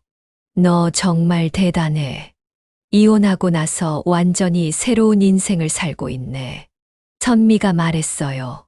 하지만 유진은 그 말 속에 숨겨진 복잡한 감정을 읽을 수 있었어요. 부러움과 질투가 섞여 있었어요. 그런데 외롭지 않아? 또 다른 동창이 물었어요. 남자 없이 사는 게 여전히 남자가 있어야 완전하다는 생각이었어요. 전혀. 오히려 자유로워. 유진의 답변에 동창들이 의외라는 표정을 지었어요. 정말 난 남편 없으면 안 될 것 같은데. 나도 경제적으로도 그렇고 정서적으로도 여전히 의존적인 사고방식이었어요. 유진은 그들을 이해할 수 있었어요. 자신도 예전에는 그랬으니까요. 처음엔 힘들었어. 하지만 지금은 달라. 뭐가 달라? 내 인생의 주인이 나라는 거. 유진의 말에 동창들이 조용해졌어요. 깊이 생각해 볼 만한 말이었거든요. 그래도 재혼 생각은 없어. 선미가 다시 물었어요. 하지만 이번에는 톤이 달랐어요. 2년 전처럼 조언하는 투가 아니라 순수한 호기심이었어요. 글쎄, 지금은 일이 너무 재미있어서. 일이 재미있다고? 응. 매일 새로운 사건들이 들어오고 사람들을 도와줄 수 있어서. 유진의 눈에는 열정이 빛났어요. 동창들은 그런 유진을 신기하게 바라봤어요. 자신들은 일을 즐거움이 아닌 의무로 생각했거든요. 아니, 대부분은 일조차 하지 않았어요. 부럽다, 정말. 정희가 진심으로 말했어요. 나는 매일이 똑같아. 애들 학원 보내고 남편 뒷바라지하고. 다른 동창들도 비슷했어요. 자신만의 정체성이 없었어요. 모든 게 가족 중심이었어요. 시간이 흐르면서 분위기가 더욱 달라졌어요. 동창들은 유진에게 조언을 구하기 시작했어요. 혹시 이혼 상담도 해줘? 한 동창이 조심스럽게 물었어요. 물론이지. 언제든지. 사실, 나도 요즘 남편이랑 문제가 있어서 예상했던 일이었어요. 겉으로는 행복해 보이지만 속으로는 문제가 있는 부부들이 많았거든요. 나중에 따로 연락해. 유진이 말했어요. 명함 하나 더 줄 수 있어? 선미가 물었어요. 우리 친구가 이혼 문제로 고민하고 있거든. 유진은 명함을 나누어 줬어요. 동창들이 명함을 받는 모습이 2년 전과는 완전히 달랐어요. 존경스러운 표정으로 받았어요. 정말 대단해, 유진아. 개숙이 감탄했어요. 40대에 새로 시작해서 이렇게 성공하다니. 나도 뭔가 해야겠어. 나도. 너 보니까 자극받는다. 동창들의 반응이 긍정적으로 변했어요. 유진은 뿌듯했어요. 자신의 이야기가 다른 사람들에게 용기를 줄 수 있다는 걸 깨달았거든요. 저녁 시간이 다가왔어요. 오늘 정말 즐거웠어. 선미가 말했어요. 너 덕분에 많은 걸 생각해 보게 됐어. 다른 동창들도 비슷한 반응이었어요. 우리도 뭔가 해야겠어. 나이는 핑계일 뿐이야. 유진의 이야기가 그들에게 자극을 준 것 같았어요. 다음에도 만나자. 이번에는 진심으로 말하는 것 같았어요. 2년 전과는 완전히 다른 분위기였어요. 집에 돌아가는 길, 유진은 만족스러웠어요. 자신의 변화를 확인할 수 있었거든요. 그리고 동창들의 반응 변화도 흥미로웠어요. 사람들이 얼마나 겉모습에 좌우되는지 알 수 있었어요. 하지만 그것도 인간의 본성이니까 이해할 수 있었어요. 중요한 건 자신이 정말로 변했다는 거였어요. 더 이상 누구에게 의존하지 않는 독립적인 여성이 됐어요. 집에 도착하니 민준이가 기다리고 있었어요.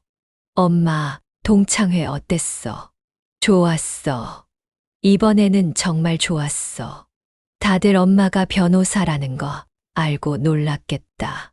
그렇더라. 반응이 완전히 달라졌어. 당연하지. 엄마가 얼마나 대단한 사람인데. 아들의 말에 가슴이 뭉클했어요. 고마워, 민준아. 내가 있어서 여기까지 올 수 있었어. 나도 엄마 자랑스러워. 그날 밤 유진은 기분 좋게 잠들었어요. 오랫동안 꿈꿔왔던 순간이었거든요. 당당하게 자신을 소개할 수 있는 순간. 더 이상 숨기지 않아도 되는 순간. 이제 정말로 새로운 인생이 시작됐어요. 변호사 김유진으로서의 당당한 인생이요. 두 번째 동창회가 끝난 후 3년이 더 흘렀어요. 2019년 겨울 유진의 개인 법무사무소는 서초동에서 가장 유명한 이혼 전문 로펌이 됐어요. 직원도 15명으로 늘어났고 사무실도 2배로 확장했어요. 김유진 법률사무소라는 간판 아래로 매일 수십 명의 의뢰인들이 찾아왔어요. 변호사님, 정말 감사해요. 덕분에 새 인생을 시작할 수 있게 됐어요.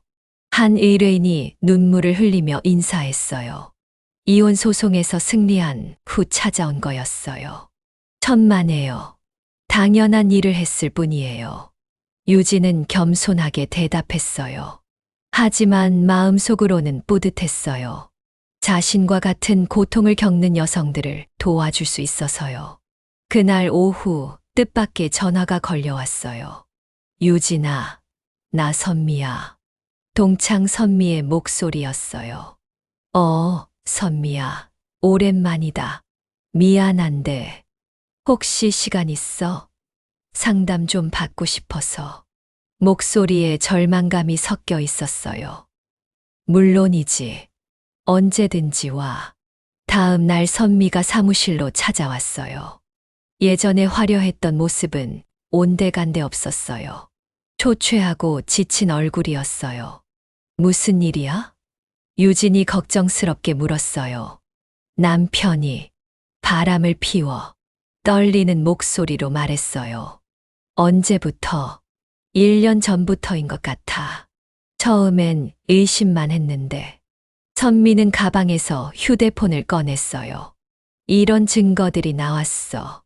문자 내용과 통화 기록들이었어요. 유진은 꼼꼼히 살펴봤어요. 충분한 증거네. 어떻게 해야 할까? 이혼을 원해. 모르겠어. 20년을 함께 살았는데. 선미의 눈에서 눈물이 떨어졌어요. 유진은 그녀의 손을 잡았어요. 천천히 생각해. 급할 거 없어. 하지만 나는 아무것도 할 줄 모르잖아. 그런 건 아니야. 정말 그래. 결혼하고 나서 줄곧 집에만 있었어. 경력도 없고 기술도 없고 예전의 유진과 똑같은 상황이었어요. 나도 그랬어. 하지만 지금은 달라졌잖아. 너는 특별해. 나는 특별한 게 아니야. 간절했을 뿐이야. 유진이 진심으로 말했어요. 필요하다면 얼마든지 도와줄게. 선미와의 상담이 끝난 후 유진은 생각에 잠겼어요. 동창회에서 화려하게 보였던 친구들도 실상은 자신과 비슷한 고민을 안고 있었던 거예요. 며칠 후 혜숙에게서도 연락이 왔어요. 유진아, 나도 상담 받고 싶어. 무슨 일이야? 남편이 도박을 해. 빚이 너무 많아서. 또 다른 문제였어요. 하지만 법적으로 해결할 수 있는 문제였어요. 걱정하지 마. 도박 빚은 아내에게 상속되지 않아. 정말? 응. 그리고 재산 분할할 때도 도박 빚은 제외돼. 혜숙의 얼굴에 희망이 보였어요. 정말 다행이다. 어떻게 해야 하지? 일단 남편 명의의 모든 재산 목록을 만들어봐. 유진은 체계적으로 조언해줬어요. 몇 주 후에는 정의도 찾아왔어요. 나는 이혼이 아니고 다른 고민이 있어. 뭔데? 나도 뭔가 하고 싶어. 너 보니까 부러워서. 뭘 하고 싶은데? 카페라도 차리고 싶은데. 어떻게 시작해야 할지 모르겠어. 이번에는 법률 상담이 아닌 인생 상담이었어요. 먼저 사업계획서부터 써봐. 사업계획서. 응. 어떤 컨셉의 카페를 할 건지, 예산은 얼마나 필요한지. 유진은 하나하나 알려줬어요. 로스쿨 시절 배운 지식들이 도움이 됐어요. 동창들이 하나둘 찾아오면서 유진은 깨달았어요. 자신의 역할이 단순히 변호사를 넘어서고 있다는 걸요. 같은 세대 여성들의 멘토가 되고 있었어요. 그해 말 3번째 동창회가 열렸어요. 이번에는 유진이 주최했어요. 자신의 사무실에서 작은 파티를 연 거였어요. 와, 여기가 유진이 사무실이야? 동창들이 감탄했어요. 깔끔하고 고급스러운 인테리어에 놀란 거였어요. 정말 성공했구나. 부럽다, 진짜. 하지만 이번에는 질투보다는 존경이 더 많이 느껴졌어요. 건배, 동창들이 잔을 들었어요. 유진이의 성공을 위해. 유진은 잔을 들며 생각했어요. 정말 많은 것이 변했다고요. 10년 전만 해도 상상할 수 없었던 일들이었어요. 고마워, 모두들. 유진의 목소리에는 진심이 담겨 있었어요. 너희들이 있어서 여기까지 올 수 있었어. 우리가 뭘 했다고? 선미가 웃으며 물었어요. 격려해 줬잖아. 각자 다른 방식으로. 유진의 말에 동창들이 웃었어요. 사실 처음에는 격려가 아니라 무시였지만 그것조차 유진에게는 동기부여가 됐었거든요. 그런데 정말 신기해. 개숙이 말했어요. 우리는 다 비슷비슷하게 사는데 넌 완전히 다른 인생을 살고 있어. 우연이야. 상황이 그렇게 된 거지. 상황, 너는 스스로 만든 거잖아. 정희가 말했어요. 나 요즘 카페 준비하고 있어. 너 덕분에. 정말. 응. 다음 달에 오픈해. 동창들 사이에서 변화의 바람이 불고 있었어요. 유진의 영향을 받아서 각자 새로운 도전을 시작하고 있었어요. 나도 남편이랑 상담받고 있어. 선미가 말했어요. 이혼하기로 했어. 아직은 모르겠어. 일단 부부 상담부터 받아보고. 잘했어. 유진이 격려했어요. 어떤 결정을 하든 지지할게. 파티가 끝나고 동창들이 돌아간 후 유진은 혼자 사무실을 정리했어요. 벽에 걸린 상장들을 바라봤어요. 올해의 변호사상, 이혼소송 우수 변호사상, 여성인권 기여상. 수많은 상들이 걸려 있었어요. 하지만 가장 자랑스러운 건 다른 거였어요. 의뢰인들이 보내온 감사 편지들이었어요. 변호사님 덕분에 새 인생을 시작할 수 있게 됐어요. 정말 감사합니다. 변호사님은 제 인생의 은인이에요. 딸에게 자랑스러운 엄마가 될 수 있게 해주셔서 고마워요. 편지들을 읽으며 유진은 뭉클했어요. 자신의 고통이 다른 사람들의 희망이 됐다는 게 신기했어요. 그때 민준이가 사무실로 들어왔어요. 이제 대학 졸업을 앞둔 아들이었어요. 엄마, 정리 도와줄까? 고마워. 오늘 동창회 어땠어? 좋았어. 모두들 변하고 있어. 엄마 영향이겠네. 그럴까? 당연하지. 엄마가 얼마나 멋진 사람인데. 아들의 말에 가슴이 따뜻해졌어요. 민준아, 고마워. 내가 있어서 여기까지 올 수 있었어. 나도 엄마 자랑스러워. 민준이가 벽에 걸린 신문 기사를 가리켰어요. 40대 이혼 후 변호사 된 김유진 씨의 감동 스토리. 몇 년 전 기사였지만 아직도 사무실에 걸려 있었어요. 이 기사 보고 엄마한테 상담받으러 온 사람들이 정말 많았지. 그렇더라. 나랑 비슷한 처지의 사람들이 많구나 싶었어. 엄마는 정말 대단한 사람이야. 나는 그냥 살려고 몸부림쳤을 뿐이야. 그게 대단한 거지. 민준이의 말에 유진은 웃었어요. 정말 그런 걸까요? 자신은 그냥 필요에 의해서 한 일들인데. 참, 엄마. 민준이가 말했어요. 나도 법대 진학하려고 해. 정말. 응. 엄마 같은 변호사가 되고 싶어. 유진의 눈에서 눈물이 났어요. 자신의 꿈이 아들에게까지 이어지고 있었어요. 좋아. 우리 모자가 함께 법조계를 이끌어가자. 유진의 목소리에는 미래에 대한 확신이 가득했어요. 몇 달 후, 유진은 또 다른 소식을 들었어요. 선미가 남편과 합의 이혼을 했다는 소식이었어요. 그리고 작은 꽃집을 차렸다고 했어요. 정말. 응. 너 덕분이야. 전화 너머 선미의 목소리가 밝았어요. 용기를 줘서 고마워. 잘 됐다. 힘들면 언제든지 연락해. 해숙도 남편의 도박 문제를 해결했어요. 제3분할을 통해 독립된 생활을 시작했다고 했어요. 정희의 카페도 성공적으로 오픈했어요. 동네에서 소문난 맛집이 됐다고 했어요. 유진은 뿌듯했어요. 자신뿐만 아니라 주변 사람들도 변화하고 있었거든요. 2020년 새해 유진은 새로운 계획을 세웠어요. 이혼 여성들을 위한 무료 법률 상담소를 만드는 거였어요. 정말 좋은 아이디어네요. 직원들이 적극 찬성했어요. 소장님 같은 분들이 더 많아져야 해요. 무료 법률 상담소 개소식에는 많은 사람들이 찾아왔어요. 동창들도 모두 와서 축하해 줬어요. 유진아, 정말 대단해. 선미가 말했어요. 너는 정말 많은 사람들에게 희망을 주고 있어.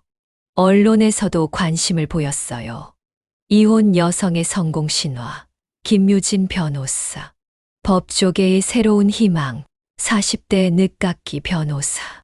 기사 제목들이었어요. 하지만 유진에게는 언론의 관심보다 더 중요한 게 있었어요. 실제로 도움이 필요한 사람들을 도와주는 거였어요. 그해 여름, 네 번째 동창회가 열렸어요. 이번에는 정의의 카페에서 모였어요. 정말 아늑하다. 유진이 감탄했어요. 고마워.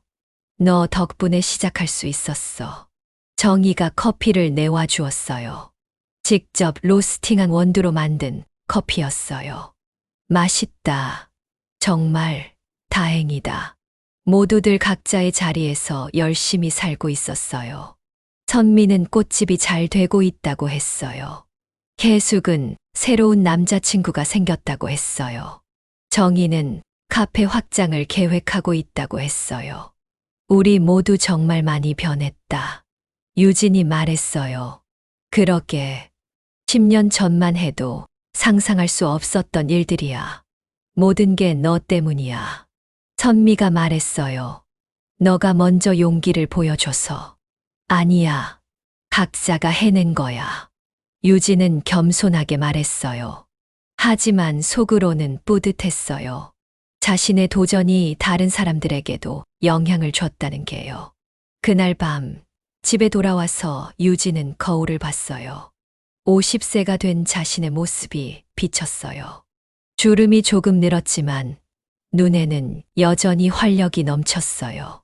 정말 멀리 왔구나. 혼자서 중얼거렸어요. 12년 전 절망에 빠져 있던 이혼녀에서 성공한 변호사까지. 믿어지지 않는 변화였어요. 민준이가 방에서 나왔어요. 이제 대학 졸업을 앞두고 있었어요. 엄마, 뭐해? 그냥 생각 좀. 무슨 생각? 지난 일들 후회돼. 전혀. 오히려 감사해. 감사해? 응. 모든 일들이 지금의 나를 만들어줬어. 민준이가 엄마를 꼭 안았어요. 엄마는 정말 최고야. 고마워. 그날 밤 유진은 오랜만에 일기를 썼어요. 오늘은 동창회가 있었다. 모두들 각자의 자리에서 열심히 살고 있어서 기뻤다. 나의 작은 용기가 다른 사람들에게도 영향을 줄 수 있다는 걸 깨달았다. 앞으로도 더 많은 사람들에게 희망을 주고 싶다. 펜을 내려놓고 창밖을 바라봤어요. 밤하늘에는 별들이 반짝이고 있었어요. 마치 새로운 시작을 축하해 주는 것 같았어요. 50세, 늦은 나이지만 아직도 꿈이 많았어요. 더 많은 사람들을 도와주고 싶었고 아들과 함께 법조계에서 활동하고 싶었어요. 그리고 언젠가는 자신의 이야기를 책으로 쓰고 싶었어요. 같은 처지의 여성들에게 용기를 주기 위해서요. 할 수 있어. 창밖의 별들에게 말했어요.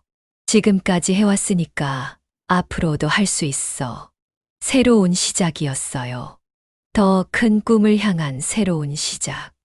50세 변호사 김유진의 또 다른 도전이 시작되는 거였어요. 이혼으로 시작된 절망이 희망으로, 좌절이 성공으로 바뀐 기적 같은 이야기. 그 이야기는 아직 끝나지 않았어요. 더 많은 사람들과 함께 써내려갈 새로운 이야기가 기다리고 있었거든요. 유진은 잠자리에 들면서 다짐했어요. 내일도, 모레도, 앞으로도 계속 최선을 다하겠다고. 자신을 믿고 찾아오는 모든 사람들을 위해서.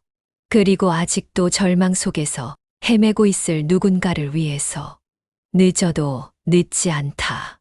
그것이 김유진의 인생이 증명해낸 진리였어요. 41살에 시작해서 50살이 된 지금까지. 앞으로도 계속될 그녀의 이야기. 새로운 시작의 연속이었어요.